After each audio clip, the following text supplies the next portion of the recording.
quando a mulher pede para fazer mais rápido, em geral ela está pedindo aumente os estímulos. O que ela está dizendo? Se ela está pedindo aumente os estímulos, é muito provável que não está estimulando ela da forma como deveria, por isso que ela pede para aumentar a velocidade. Veja que coisa interessante. A mulher tem sensibilidade na parte externa da vulva aqui, da vagina, e a sensibilidade vai até no máximo 2,5 cm da entrada. Depois disso, lá no fundo, praticamente carece de receptores aos estímulos. E bem no fundo está o colo do útero, que para a grande maioria das mulheres, encostando no colo do útero gera dor. Quando ela pede para aumentar os estímulos, a velocidade, ela está dizendo, em outras palavras, aumente o estímulo aqui fora, não é lá dentro.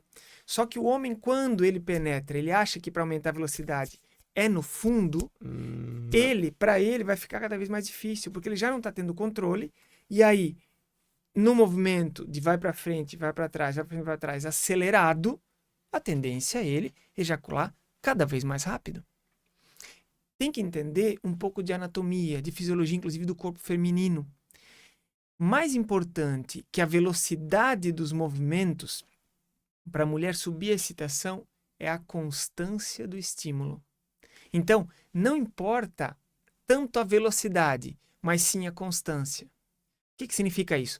Não adianta fazer 3, 4, 5, 6 vezes ou 10 vezes rapidamente. É melhor fazer 3, 4, 5 ou 6 vezes numa constante, como se fosse um estímulo contínuo. Não adianta fazer 10 rápido e ter que parar. Então, mas se ela pede para ele ir mais rápido, se ele continuar na mesma cadência, se ele continuar no mesmo ritmo, a excitação dela vai subir ou ele tem que fazer o que nessa hora? Enquanto ele estiver no fundo, nem sempre vai subir. Ele tem que saber estimular a parte de fora. Se ela pede para ir no fundo, ela está pedindo para encostar na parte de fora, que é onde estão os O estímulos. corpo do homem vai estar tocando ali fora. Mais na parte de É fora. isso que ela, sem querer, está pedindo. É isso que ela sem querer está pedindo. E ela está pedindo, sem saber, me estimule na entrada. Sim, Na entrada. Sim. Então, quando ela pede para ir mais rápido, você pode até acelerar 1 ou 2 ou 3 vezes, mas assuma de novo o controle. Venha para a beirada, faça movimentos em círculo, por exemplo, que ela está sendo estimulada exatamente nas áreas que precisa. Não é somente no fundo, que é daí onde os homens que têm ejaculação precoce não conseguem controlar.